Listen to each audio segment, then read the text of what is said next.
You know, the idea for the shift binding was actually probably about 7-8 years ago, and there was absolutely no blueprint, no thought that something like this could be actually achieved. This will be the binding that I use probably 80% of the time, and basically it's a hybrid of an alpine binding and a touring binding. And for us, it was back in the day where, like, if you could make a pin binding that tours like a pin binding but then skis like a normal binding, that's the holy grail. That's the dream. It's got a pin setup at the front and all the safety features of an alpine binding, so it was an engineering feat to even get to where they did. It's been a really long process. It's a really technically difficult challenge for the team, and so we've been seeing it for almost 5 years now.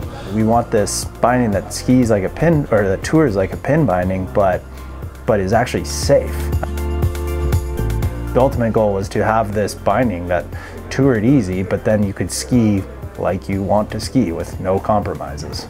It opens up a whole new possibility for me for skiing. I don't have to choose between taking a heavy frame binding and touring all day and working my legs, or have to take a pin binding and worry about, you know, hurting myself but being able to tour really far. Now I've got a binding I can do both, and that's huge.